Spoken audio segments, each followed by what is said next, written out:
Bueno, es que yo les quiero contar lo que yo eh, experimenté, viví en este camino, porque creo que no es, claro, este camino es mágico, pero yo creo que todos los caminos son mágicos. Es decir, no es solo este camino de Santiago el que tenga esa particularidad. No, yo creo que son todos los caminos. El correr la tierra que hacían los muiscas por las 7 lagunas, era igual, era igual, era igual porque duraba 20 días y una de las cosas eh, que creo que es más importante de todo esto es eh, la repetición, la repetición. No es lo mismo cuando uno va a una laguna un día, está todo el día en la laguna. Y sí, efectivamente siente muchas cosas, pero otra vez en la noche vuelve a su casa y ahí vuelve la desconexión. La diferencia con correr la tierra es que la conexión es permanente. Como yo tengo que estar un día y otro día y otro día y otro día en lo mismo, la conexión que se da es impresionante. Es impresionante. Yo comparo este camino de Santiago, lo comparo con una meditación profunda. Para los que han hecho meditación y para los que en algún momento han llegado a sentir ese estado de lo que llaman en la meditación el samadhi, yo creo que aquí esto es un samadhi permanente. Uno está en samadhi todo el tiempo, está en un estado de gozo, de felicidad impresionante, impresionante. Es decir, yo todavía sigo, y lo he puesto ya en varios mensajes que he enviado, yo después de esto todavía como que sigo levitando. Y cuando digo levitando es como seguir inmerso en una experiencia que me ha marcado profundamente. Y vuelvo y repito, no porque sea el Camino de Santiago. Indudablemente el Camino de Santiago es famosísimo por todo lo que tiene a lo largo de su recorrido, que eso es lo que les voy a mostrar hoy. Pero la ceremonia del correr la tierra por las 7 lagunas es exactamente igual. No son solamente las 7 lagunas, es todo lo que los ancestros iban encontrando a lo largo de ese camino. Y por eso lo dice Rodríguez Freile. Él dice que no solamente eran las 7 lagunas, sino todos los santuarios que iban encontrando a su paso. Y por eso esto duraba 20 días. Entonces, eh, aunque yo creo que los muiscas en ese momento estaban conectados permanentemente, esto los centraba en el presente, en el aquí y en el ahora. Es decir, es que haciendo uno esto no se desconecta totalmente de todo, absolutamente de todo, independientemente de que, claro, en este camino les voy a empezar a mostrar ahora todo el camino. Y entonces, bueno, lo primero es decir lo siguiente. Miren la concha que les mostraba ahora, Marcela.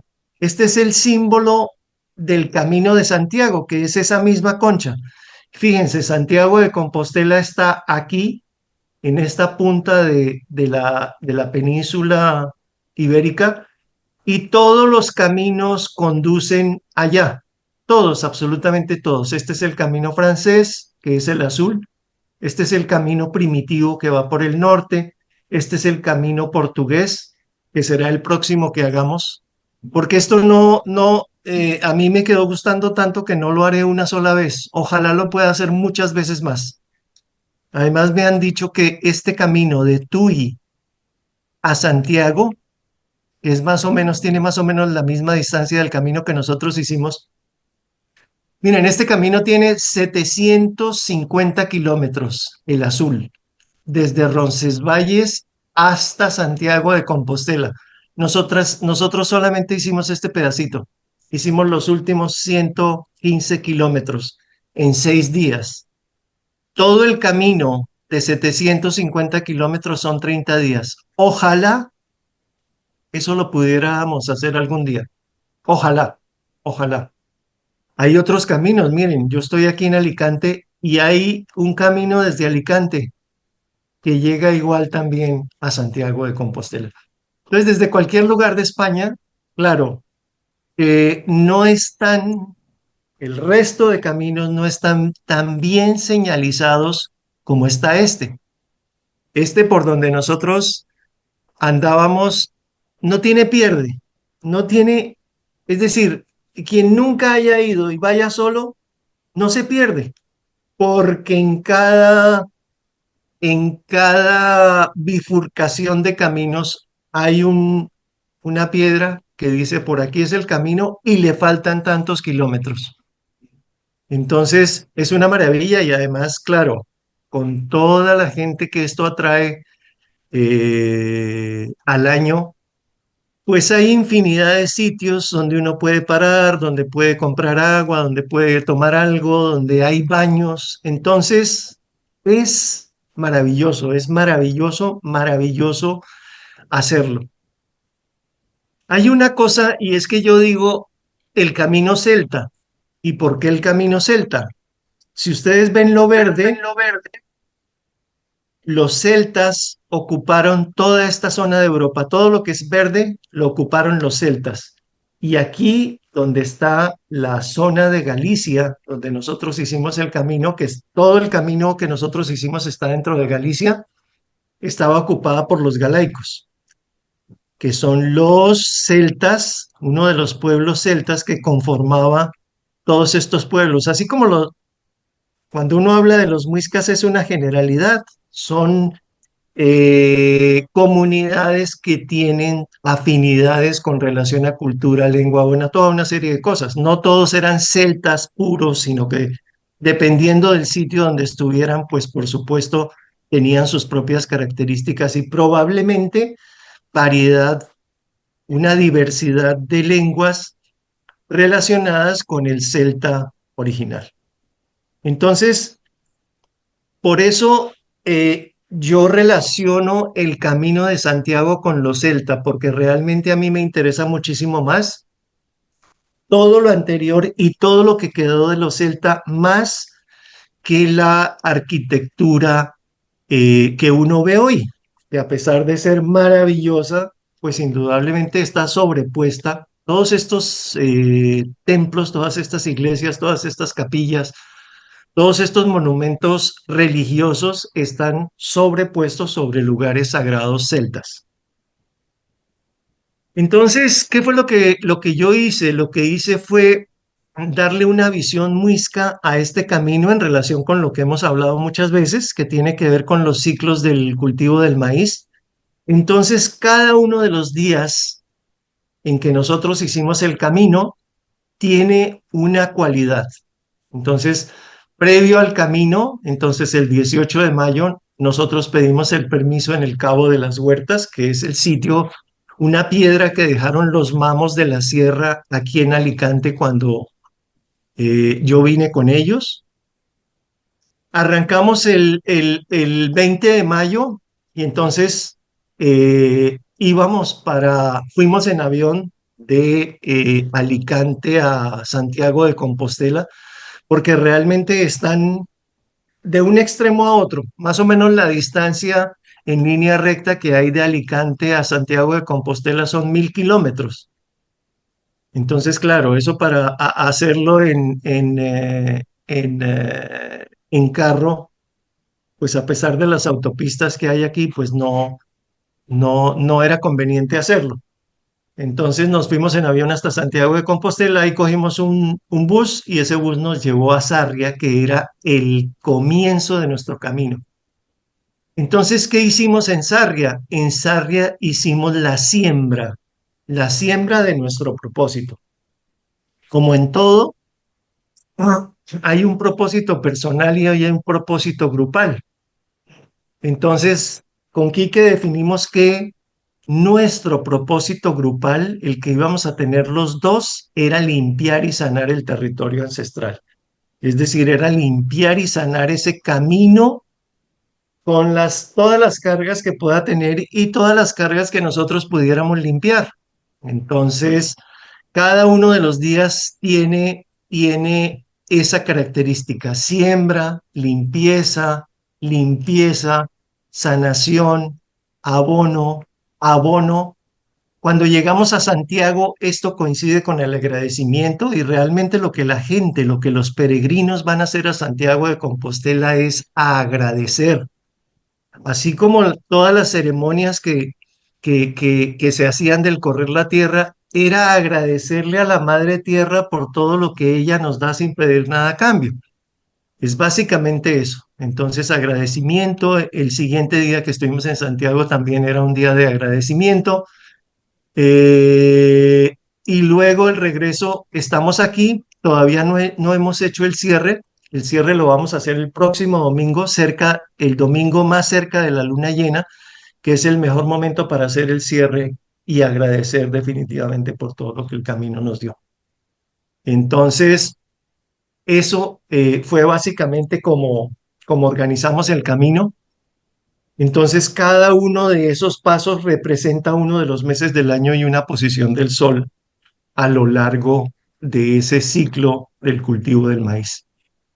Entonces aquí está la piedra, esta es la piedra del Mamo, donde hicimos el permiso, de pedir el permiso, el 18 de mayo antes de irnos. Eh, este es mi chumbe que me acompañó todo el tiempo en el camino. Yo tenía unos tabacos que me había regalado una hermana de Paloma.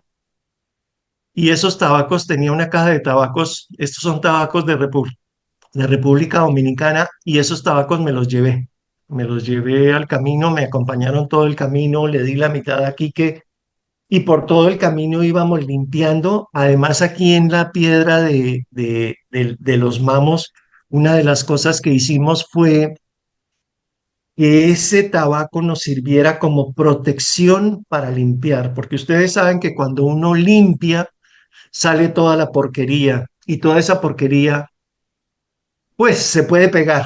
La idea es que pudiéramos limpiar sin que eso nos afectara a nosotros y sin que nada de eso se nos pudiera pegar. Entonces, para eso, el chumbe que yo llevo y el tabaco, que lo utilizábamos como nuestra planta de protección y de limpieza. Entonces, aquí arrancamos, esto es el mapa de Sarria, que fue de donde arrancamos. Hay una serie de lugares muy importantes.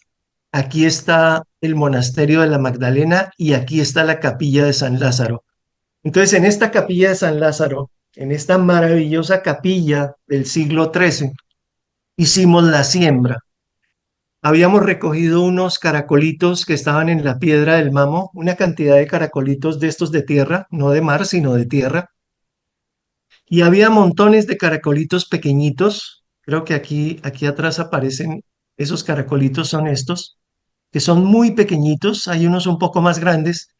Y esos caracolitos los recogimos y nos los llevamos. Uno de esos caracoles quedó sembrado aquí en este árbol con la intencionalidad del propósito grupal y del propósito personal, que el propósito personal, por supuesto, es de cada uno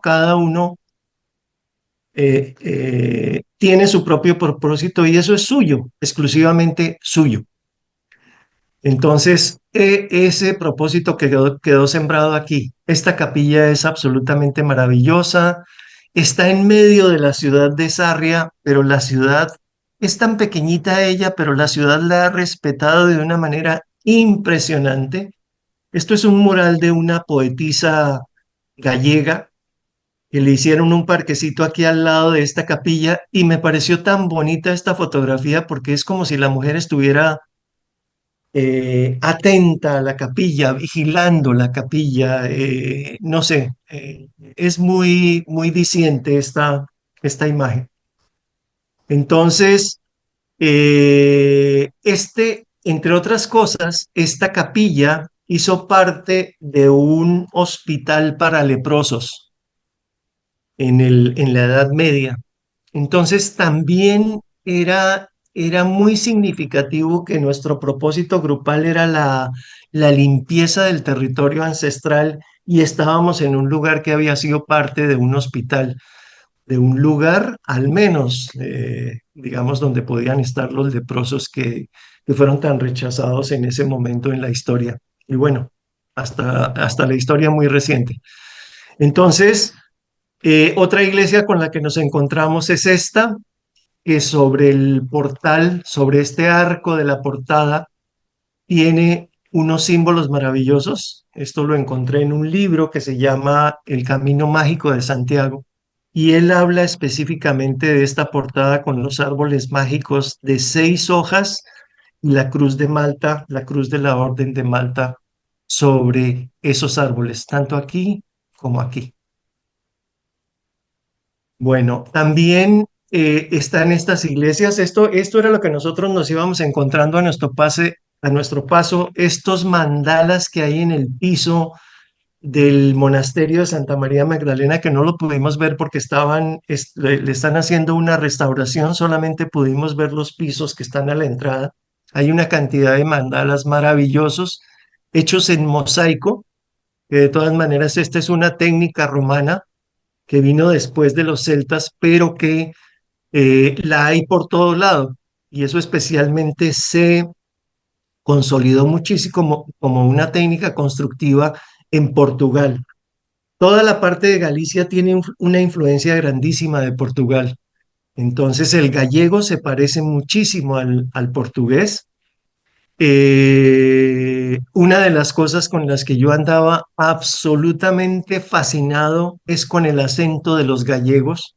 Tienen un acento muy particular y mientras más de campo sean, ese acento es más maravilloso.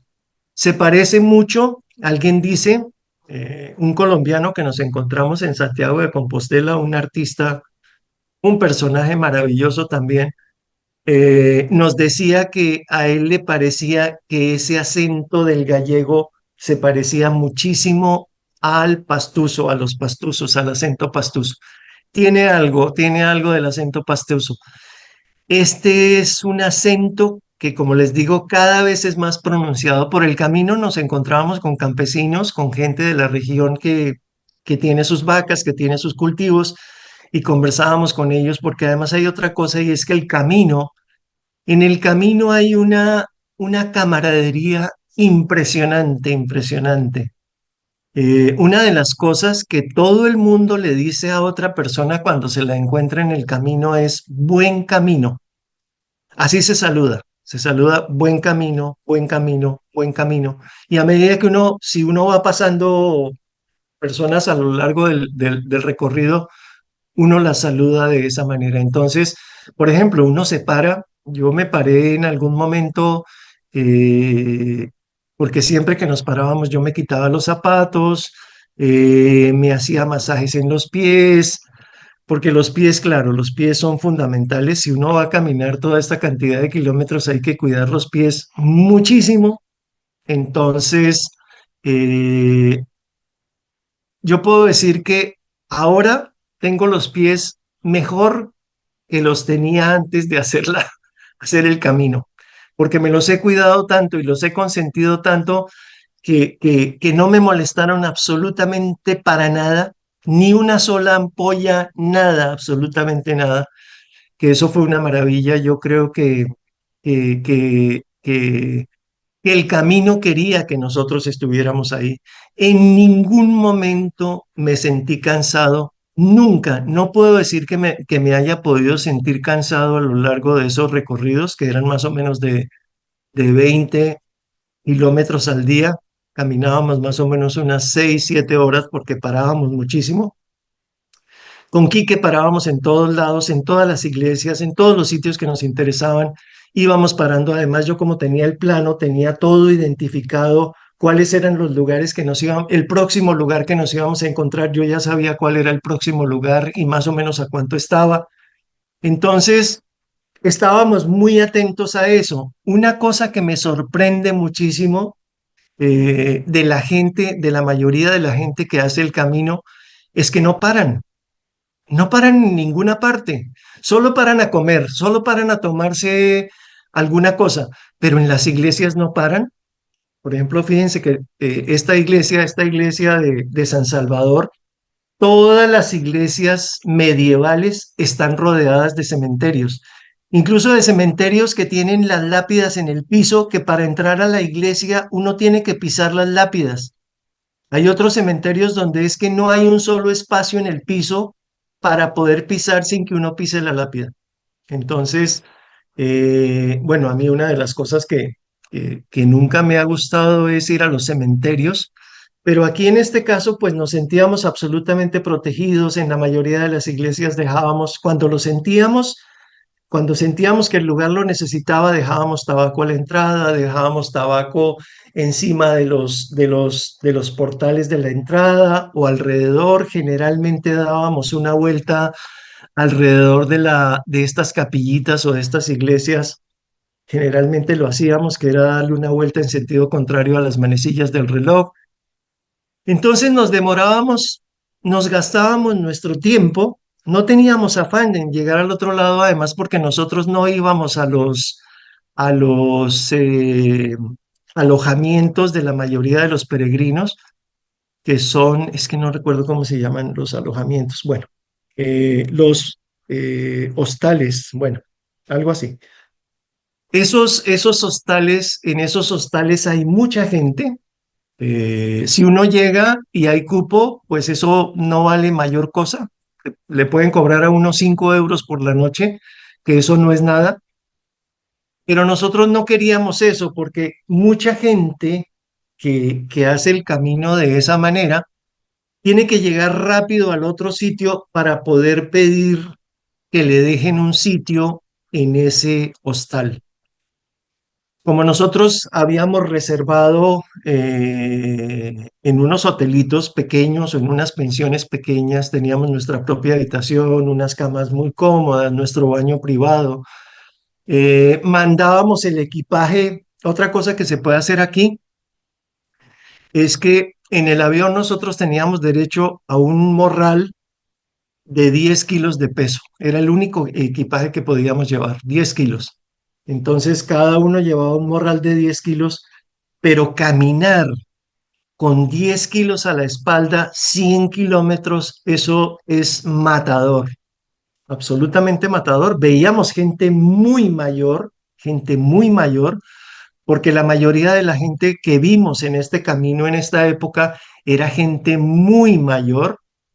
eh, Incluso gente muy mayor con su morral gigante a la espalda, que casi ni podían caminar, pero ahí al pasito de la tortuga finalmente llegaban y los veíamos al otro lado, y al otro día también los veíamos arrancando, porque la verdad es que cuando uno arranca el primer día, el resto de días, por lo general, se va a encontrar con la misma gente, porque la misma gente se va quedando también en las mismas estaciones.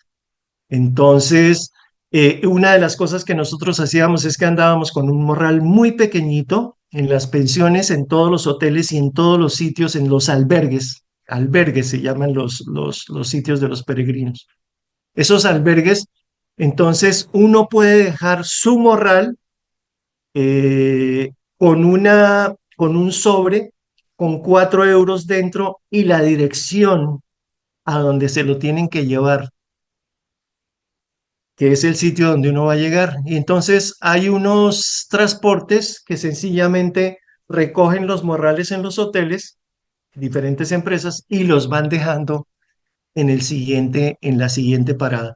Entonces eso fue maravilloso, absolutamente maravilloso, porque no tuvimos que cargar nada de peso, y eso también facilita que el camino se haga más llevadero.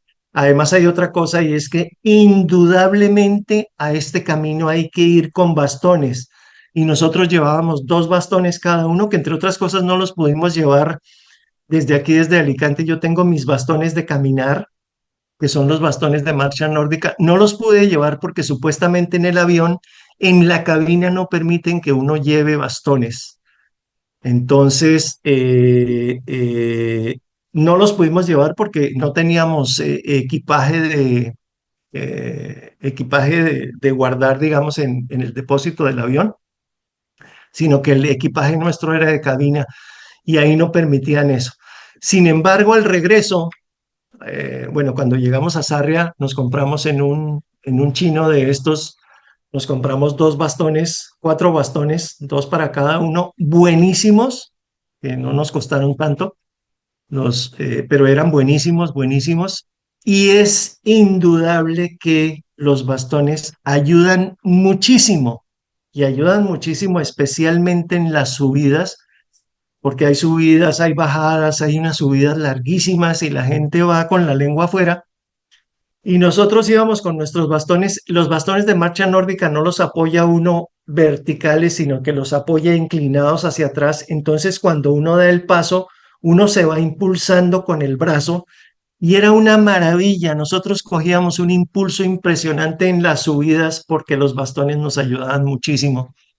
Y no es en las subidas, no es arrastrar el peso del cuerpo, sino que los bastones, además los brazos, no simplemente, cuando uno no lleva nada y va caminando, los brazos simplemente sirven de equilibrio. Aquí en este caso, los brazos hacen fuerza cuando cada vez que uno da un paso y se impulsa hacia adelante, se impulsa hacia adelante todo el tiempo. Entonces los brazos no se le hinchan a uno las manos, no se encalambran las manos, entonces lo de los bastones es fundamental. Bueno, esto es un puente maravilloso que es el puente que hay saliendo de Sarria. Por todos lados hay agua. Esto es impresionante. Galicia, a diferencia de Alicante, Alicante es muy árido, no llueve, llueve muy poco. En Galicia llueve todo el tiempo, entonces hay una vegetación exuberante, maravillosa, que a mí me conectaba, por supuesto, con los paisajes nuestros, de una gran vegetación muy frondosa, eso lo van a ver ustedes ahora más adelante. Entonces, bueno, por todo el camino igual nos íbamos encontrando, este es el camino.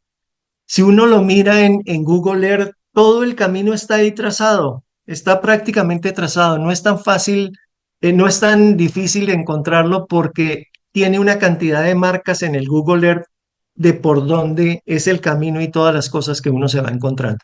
Entonces, el siguiente punto era Puerto Marín. A lo largo del camino nos encontramos con estas iglesias.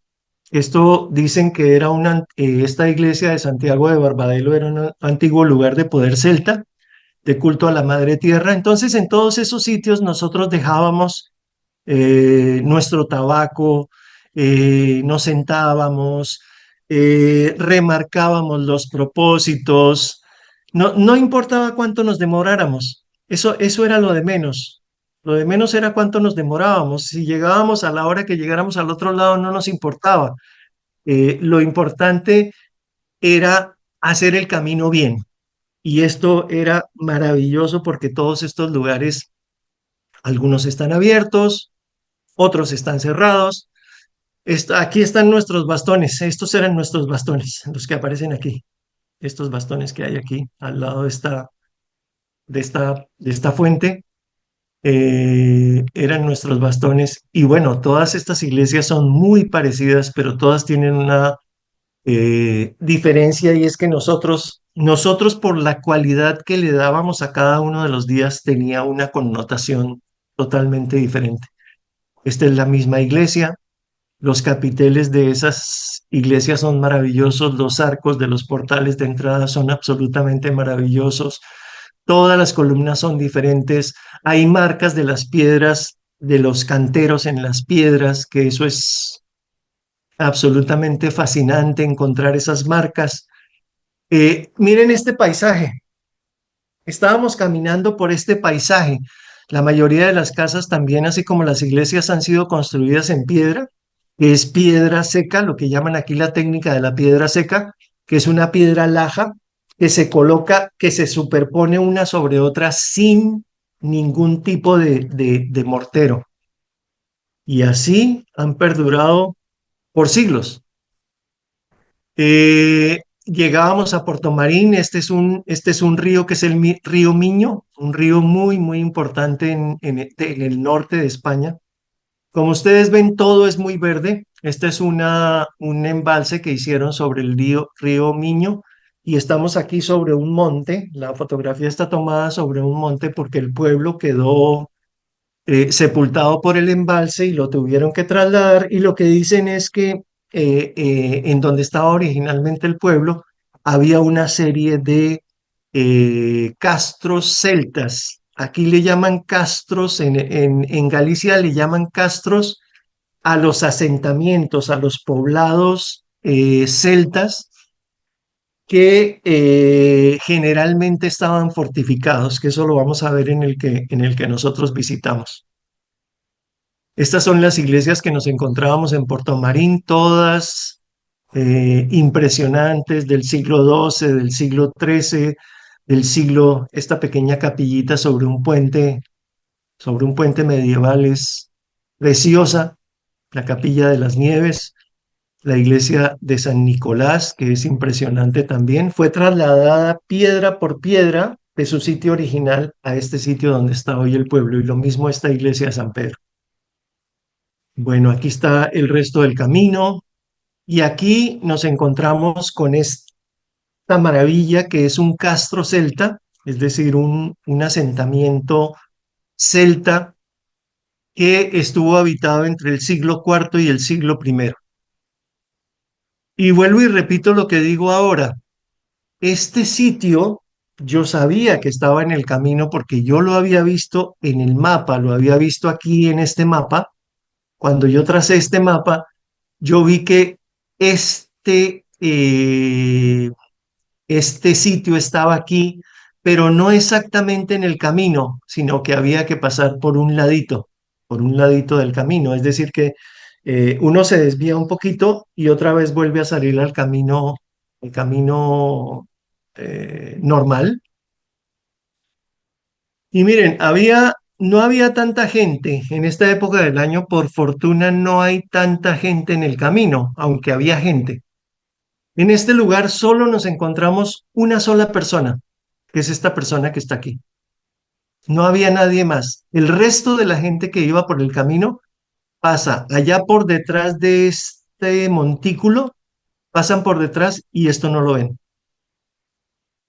A pesar de que hay un aviso que dice Castro Celta, hay unas fotografías, la descripción, todo lo que ustedes quieran, pero no, yo andaba absolutamente asombrado de que la gente no mira.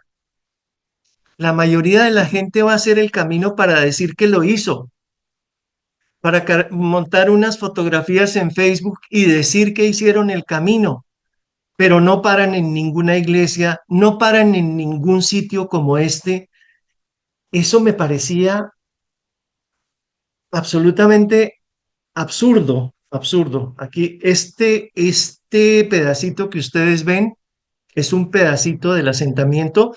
Si se excavara toda esta montaña, más o menos el poblado abarca unas 5 hectáreas.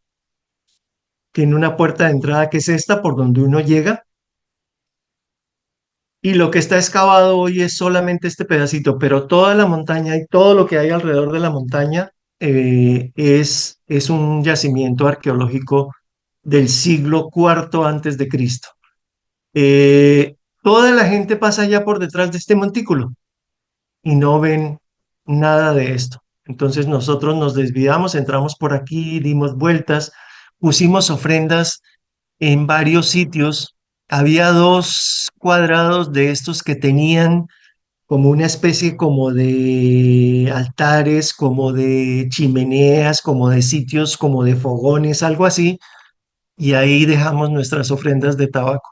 Yo dejé una en un sitio y Quique dejó la de él en el otro. Y la verdad es que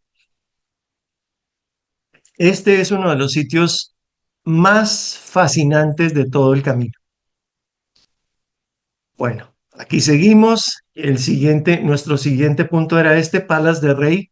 Y aquí nos encontramos con nuestra capillita de Santa María Magdalena, que está en Ventas de Narón, en la mitad del camino. Ahí hay una cosa y es que a medida que uno va andando en el camino, uno lleva un cartón, que entre otras ese cartón yo lo recogí aquí en Alicante porque hay una asociación de amigos del Camino de Santiago aquí en Alicante, entonces yo lo pedí ahí y ese cartoncito, sencillamente a medida que uno va pasando por todos los sitios, se lo van sellando. Aquí había un hombre dentro de esta capilla, un hombre ciego, que era el que ponía los sellos de este lugar, que es la constancia de que uno ha hecho todo el recorrido, porque cuando uno llega a Santiago de Compostela, una de las cosas que hace es pedir como un certificado más que una cosa religiosa, para mí era una cosa simbólica, porque a uno le preguntan que si uno está haciendo el camino por religión, por no religión o por otra cosa. Y entonces, bueno, nosotros pusimos que por otra cosa. No era ni religioso ni no religioso, era sencillamente desde nuestra visión y Quique, por supuesto, compartía totalmente la visión que yo tenía de cómo debíamos hacer el camino. Este sitio hay muchas cruces por todos lados y entonces uno encuentra estas cruces en lugares sagrados, cruces que fueron colocadas en lugares sagrados y entonces en el libro este del Camino Mágico de Santiago me encontré que este era un antiguo lugar de culto a la madre naturaleza. Entonces, en todos estos sitios dejábamos tabaquito. El tabaquito quedó repartido por todo el camino. Entonces, claro, como llueve tanto, hay muchísima vegetación, la vegetación es absolutamente exuberante. Yo no me imagino cómo pudo haber sido esto en el momento que estaban los celtas, pero debía haber unos grandes bosques. La relación, por ejemplo, de los druidas y de las Bandrui con la naturaleza era impresionante. Por supuesto, los árboles. Hay gente que se abraza a los árboles a lo largo del camino. Por supuesto que hay pasto, hay muchísimo pasto, el pasto crece muchísimo, hay, hay muchísimas vacas, entonces hacen un queso absolutamente maravilloso que además me recordó el queso que hacían en Huasca. Es la primera vez que aquí en España yo como un queso parecido al queso que yo comía en Huasca. Porque la mayoría de los quesos aquí son quesos madurados, son quesos amarillos. El queso fresco no se consigue tan fácilmente o tan comúnmente. Y aquí había un queso absolutamente maravilloso que incluso unas mujeres nos recordaron, nos dijeron que había un queso de una marca muy especial que era el mejor de toda Galicia y lo conseguimos en el siguiente pueblo a donde llegamos. Entonces, caminar por estos paisajes es maravilloso, absolutamente maravilloso. Aquí, por ejemplo, hay una capillita que es la iglesia de Santiago de Airexe, que fue construida sobre un templo celta y se conservan estos dibujos de lo que era ese lugar celta original. Entonces, todas las capillas son muy parecidas, son muy similares. Estas iglesitas o estas capillas, todas tienen su torrecita, sus campanas, su crucero.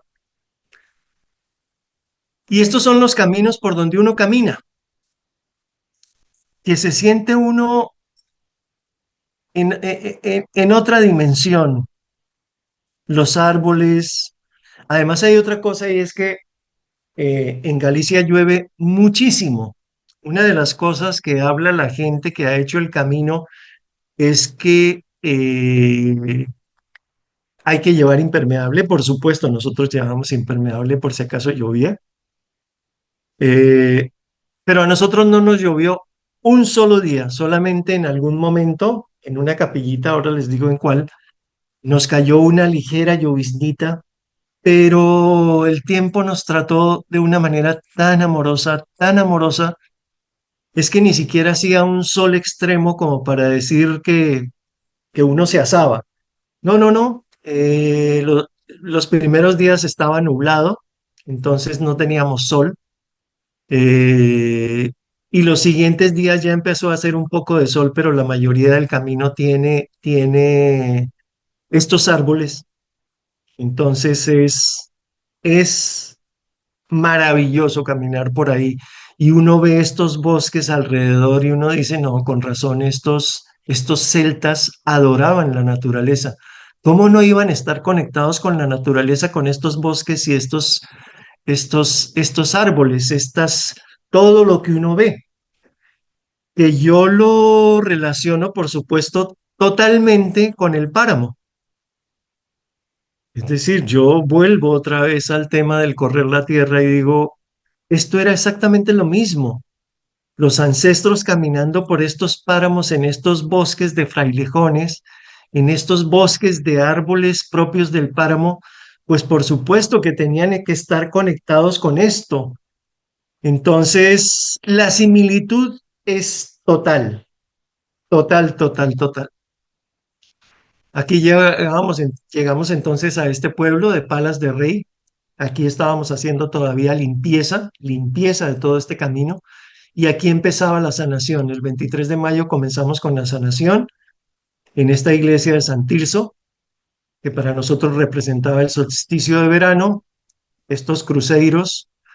Uno va atravesando por todos estos pueblitos a lo largo, bueno, que son más que pueblitos, son caseríos. Están los pueblos grandes, que era donde nosotros nos quedábamos, y están estos caseríos que casi que uno atraviesa por las casas y ve a la gente haciendo sus labores de campo. eh, eh, esto que se ve aquí es una cosa que uno ve por todos lados. Parece como una tumba. Originalmente podría parecer como una tumba. Están levantados del piso, completamente aireados, y son los sitios que tienen todas esas casas de campo para guardar las semillas. Ahí guardan las semillas para que las semillas no se pudran y además para que las semillas estén protegidas de los animales. Entonces, están levantadas sobre unos pedestales que impiden que cualquier animal se pueda subir ahí. Todas, absolutamente todas las casas lo tienen. Esto es la misma iglesita de San Xiao do Camino, que es una iglesia preciosa, preciosa, preciosa. Esta parte del altar es impresionante. Bueno, y aquí salimos de Palas de Rey hacia Melide. Aquí nos encontramos con este con este puente de Santa María de Santa María Magdalena, un puente del siglo XII. Ahí también dejamos tabaquito ahí en unas ranuritas que había aquí dentro del puente, limpiando, limpiando. Además, esa agua que corre por ahí es absolutamente cristalina, es un agua transparente. El sonido del agua es un sonido que lo acompaña a uno durante todo el camino. Todo el camino hay sonido de agua. Si uno no pasa sobre el agua, entonces hay acequias alrededor, a los lados del camino donde hay agua. Una de las cosas, por ejemplo, que nosotros no, por llamarlo de alguna manera, no soportábamos, era que la gente fuera conversando. Si nos encontrábamos con alguien que iba conversando, tratábamos de dejarlo atrás o que se fuera adelante. A nosotros lo que nos interesaba sobre todo era el silencio. Hablábamos absolutamente lo necesario, nada más, porque el silencio es una cosa fundamental en este camino. Y no entendíamos, por ejemplo, cómo un grupo de muchachos con sus profesores iban con un equipo de sonido, que eso no solamente sucede en Colombia, también sucede aquí. Un grupo de muchachos, de jovencitos de colegio, como 30 jovencitos, con un aparato de música a todo volumen con reggaetón. Y nosotros decíamos, incluso le dijimos a los profesores cómo es posible que esto pase y que ustedes dejen que estos muchachos no vayan en silencio, porque esto es irrespetar realmente algo tan sagrado como este camino. Y la contestación de ellos fue, bueno, ustedes se los aguantan un día, nosotros nos los tenemos que aguantar todo el año. Y siguieron igual. Incluso llegamos a una bifurcación y yo le dije aquí que parémonos aquí a ver por dónde se van ellos y nosotros nos vamos por el otro camino, por el camino diferente. Y así fue. Ellos se fueron por un lado, nosotros nos fuimos por el otro y ya por fortuna nunca más en todo el camino nos los volvimos a encontrar. Y había otra persona también que iba en ese momento con nosotros que llevaba un perrito que estaba muy nervioso el perrito por la música y la bulla que estaban armando estos. Y entonces el tipo dijo también, no, no, yo me voy con ustedes porque no quiero, yo quiero también ir en silencio, mi perro va muy nervioso, nosotros no estamos acostumbrados al ruido, vivimos en el campo y queremos la tranquilidad y el silencio sobre todo, por encima de cualquier cosa. Este es otro puente que hay llegando a Melide, creo. Maravilloso, maravilloso, todo esto tiene agua por todos lados. Este es el otro pueblo donde nos quedamos. Estas capillas, la iglesia de San Pedro, la capilla del Carmen, bueno, esta iglesia de Santa María también preciosa. Estos son los mojones que hay por todo lado, que le indican a uno por dónde es el camino. Miren, aquí hay una flechita y aquí abajo le dice, le va diciendo a uno, le faltan 50 kilómetros o le faltan 80 y cada vez va disminuyendo porque eso ahí lo hay a cada paso. Esto fue una cosa maravillosa. Nos encontramos con una de estas cuatro mujeres y a mí me llamó muchísimo la atención. Íbamos por el camino y de pronto había una de estas mujeres con un puestico de venta de aceites esenciales y de plantas, de aceites esenciales y de plantas y de cosméticos hechos con plantas.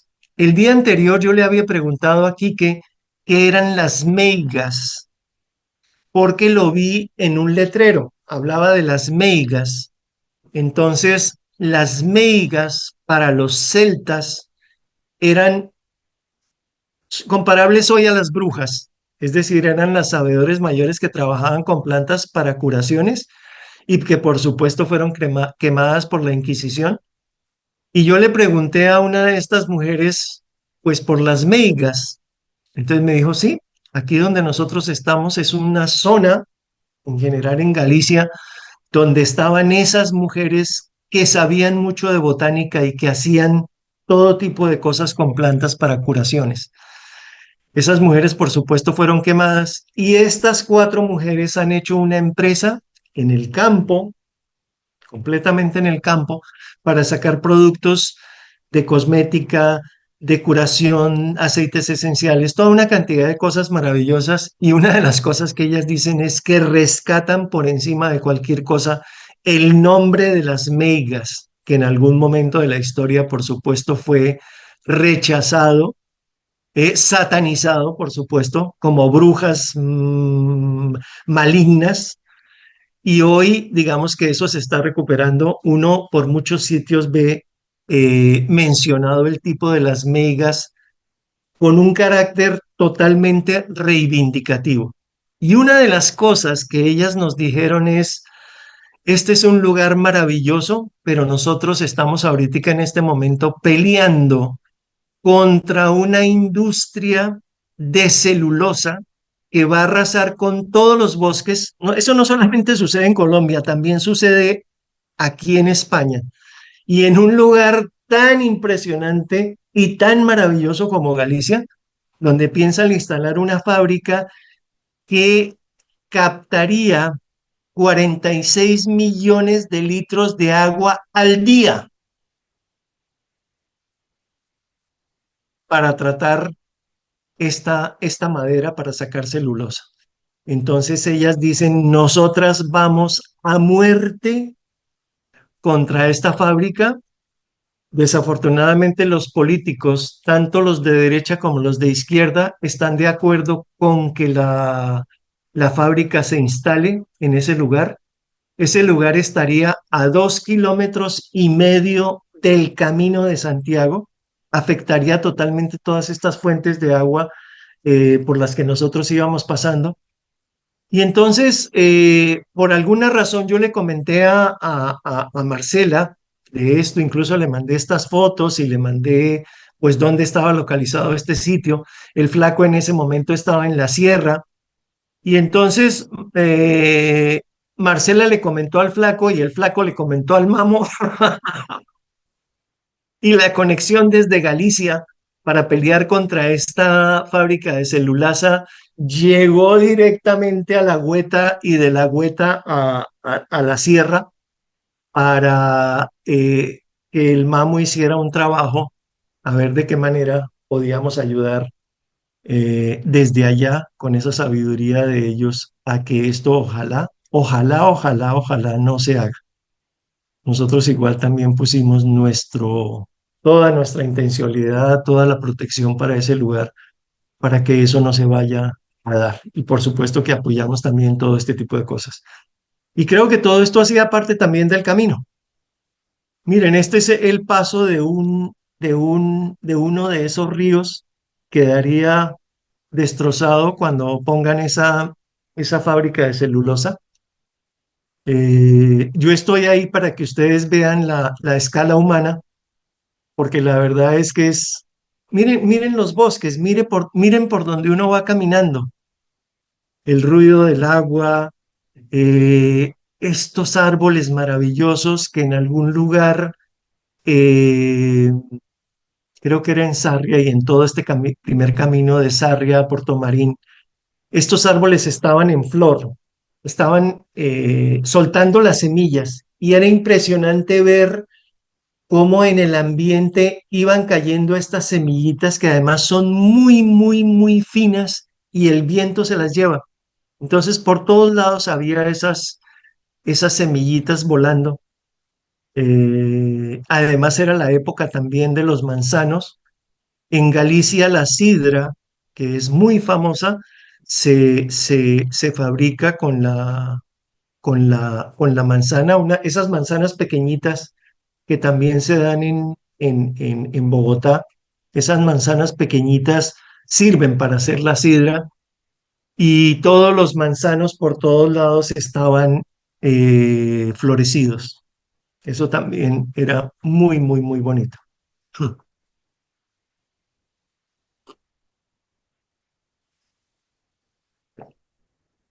Aquí llegábamos a Arzúa. Aquí es donde les digo que hacen un queso maravilloso, que es el queso que me recordó al queso que nosotros comíamos en Huasca. Esta es la capilla de la Magdalena en Arzúa, que de aquí es donde Marcela te llevó una piedra. De esta capilla de la Magdalena en Arzúa y del Castro Celta que nos encontramos en Castro Mayor. Entonces, bueno, aquí está el camino. Aquí nos íbamos a encontrar también con una capilla maravillosa, absolutamente maravillosa. Aquí era donde estaba lloviznando, en este sitio del Cruzeiro de Santa Magdalena, que yo sabía que esto estaba aquí porque lo había visto en el mapa, el camino pasa por allá y nosotros nos desviamos acá para poder ver este crucero y nos encontramos con María Magdalena. Además nos encontramos con un hombre que estaba dentro de esta iglesia que nos contó una cantidad de cosas, sabía mucho de religión y de historia sagrada y de todas esas cosas, y nos contó sobre María Magdalena, sobre los milagros de Jesús, sobre una cantidad de cosas. Un hombre con un acento gallego espectacular, fascinante, de verdad fascinante. Y en la ermita de Santa Irene nos pasó una cosa impresionante. Detrás de esta capillita, de esta ermita de Santa Irene, aquí en este costado atrás hay una piedra. Entonces nosotros nos sentamos en esa piedra, pusimos el tabaquito, le dimos una vuelta a la ermita colocando tabaquito en la puerta, colocando tabaquito por los lados. El camino pasa por un lado, nadie, absolutamente nadie paraba, nadie paró. Eh, Vuelvo y repito, en ninguno de los sitios la gente para, a la gente lo único que le interesa es llegar de un pueblo al otro, donde se van a, donde duermen. Y no paran en ninguna parte, solamente en las terrazas a comer o a comprar algo, pero en estos lugares tan maravillosos nadie para. Fíjense que la mayoría de las fotografías no tienen una sola persona. Y entonces nos sentamos aquí y entonces Quique estaba echando tabaco, yo estaba sentado en la piedra, Quique estaba echando tabaquito por todo alrededor de la capilla y de pronto una mujer se le acercó y en inglés le preguntó que si le podía preguntar, si le podía preguntar qué estaba haciendo. Entonces Quique le contestó. Quique le dijo que eh, él venía con una persona que venía de Colombia, que estábamos limpiando el camino con el tabaco, eh, y ella se interesó muchísimo, muchísimo, muchísimo en todo lo que Quique le estaba contando. Ellos dos se fueron a donde estaba yo, y entonces él le siguió contando de lo que estábamos haciendo, cómo lo hacíamos, por qué lo hacíamos, para qué lo hacíamos. Y entonces ella dijo, miren, hoy, esto era un 25 de mayo, hoy hace 15 años se murió mi nieto, que tenía año y medio, y yo estaba buscando un lugar, quería como ver señas de un lugar donde yo pudiera agradecerle a la vida lo que la vida me dio por ese nieto, aunque hubiera sido solamente por año y medio. Hoy ese nieto, dice, decía ella, cumpliría 15 años. Y entonces haciendo el camino, uno de los objetos de ellos en el camino era agradecer por eso y encontrar un lugar donde poder dejar ese agradecimiento. Entonces le dimos tabaco, del tabaco que nosotros llevamos, y le dijimos, mire, esta ermita es perfecta para lo que usted quiere hacer. Aquí, en este lugar, en esta piedra, usted puede hacer ese agradecimiento a, a, a la vida por esto que quería encontrar en el camino. Entonces, y así, hay muchas historias que podríamos contar con relación a este tipo de cosas porque el camino es mágico. El camino es mágico y el camino eh, va hablando por sí solo. Él habla por sí solo y a quien quiere oír y quiere ver, el camino le cuenta y le muestra, que era lo que nosotros íbamos haciendo. Nosotros íbamos absolutamente atentos a todo lo que viéramos, a todo lo que nos llamara la atención, a todo lo que pudiera eh, eh, traernos para sentir. Y eso fue lo que hicimos. Aquí llegamos a Opedroso. Desde Opedroso alcanzábamos a ver, porque entre otras cosas, una cosa muy particular es que yo en el libro encontré, en el libro este del Camino Mágico de Santiago, encontré que había un pico sacro que se veía desde este lugar. Y no lo habíamos podido ver cuando llegamos a este sitio. Entonces, bueno, dijimos, vámonos a tomar algo, pero no vayamos a un sitio que sea bulloso, porque es que desafortunadamente aquí todos los bares, los restaurantes, todos los sitios tienen muchísimo ruido y nosotros no queríamos oír ruido. Entonces vimos que un restaurante tenía una terraza detrás abierta hacia la montaña y dijimos, bueno, vámonos allá atrás, miremos allá atrás a ver. No había nadie ahí porque de ese lado no daba el sol y hacía un poquito de frío. Entonces dijimos, no, este lugar está perfecto, sentémonos aquí, comamos lo que tengamos que comer aquí. Y de pronto le digo aquí que, mira, al sur, hacia el sur, hacia donde decía el libro que estaba este cerro. Vimos este cerro a lo lejos. Quique puso la brújula y efectivamente en esa dirección marcaba este cerro, que es un santuario de cuarzo al dios celta Sucelos, que es el dios de la prosperidad y la protección. Y no sé, nos pasaban cosas como esa, que si teníamos que ver, el camino nos mostraba.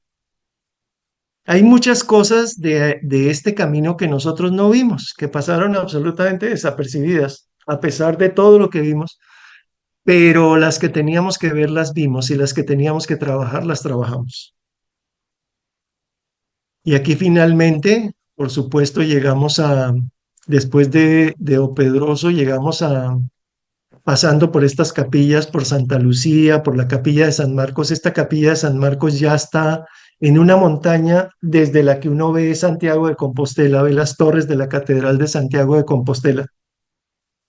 Entonces hay este monumento, que es el monumento de los peregrinos. Ellos están mirando hacia Santiago de Compostela, porque ya van llegando y se llama el Monte do Gozo, que es un lugar ya donde la gente sabía que había llegado a Santiago. Entonces aquí está Santiago de Compostela, bueno, infinidad de lugares para visitar. Por supuesto que no los pudimos ver, vimos muy, muy, muy poquitos de Santiago, solamente los que nos interesaban. Por supuesto, la plaza del Obradoiro, es maravillosa, maravillosa. Ahí uno llega con una felicidad, eso sí que es gozo de verdad. Nos dimos un abrazo impresionante, impresionante con Quique, agradeciéndonos mutuamente la compañía, el camino, la posibilidad de haber podido vivir esto los dos. Yo lo primero que hice fue llegar y acostarme ahí en esa plaza, porque todo el mundo llega y se acuesta, incluso Quique me grabó un video porque yo estoy acostado ahí viendo la catedral y con una felicidad impresionante, impresionante que se siente ahí de llegar finalmente a este lugar. Esto es lo que les digo. Este es el cartón que le van sellando a uno por todos los sitios. Estos fueron los sellos que nos iban poniendo por todos los sitios, las iglesias, los alojamientos, todo eso. Y cuando uno muestra esto ahí en Santiago, entonces le dan este certificado, que entre otras cosas está en latín. Yo me llamo Robertum en latín, Robertum. Un certificado que más que la cosa religiosa, para mí es un recuerdo muy, muy, muy bonito de esta experiencia tan maravillosa que hemos vivido. Bueno, y esto es un calendario celta que me encontré en Santiago, que aquí lo tengo, es este calendario que pues no me lo encuentro tampoco por casualidad. Y entonces empiezo a mirar estos nombres y a ver cómo eso yo lo puedo cruzar con el camino. Y ese calendario celta con todos sus nombres coincide perfectamente con todos los lugares que visitamos y la intencionalidad que nosotros teníamos para cada uno de los días a lo largo de ese recorrido. Entonces a mí me parece que las dos cosas se cruzan de una manera tan sincrónica que es impresionante, impresionante, impresionante. Estos son todos los lugares que visitamos a lo largo del camino. En cada uno de esos lugares, en la mayoría de esos lugares quedó el tabaquito limpiando y esperemos que siga limpiando ese camino. El camino realmente para nosotros todavía no ha terminado. No sé cuándo terminará. Vamos a hacer el cierre el próximo domingo en la misma piedra donde pedimos el permiso. Llevaremos las piedritas que van para Marcela y bueno, allí también las pondremos con toda la intencionalidad de hacer un cierre como se debe de un camino tan bonito y tan mágico como este.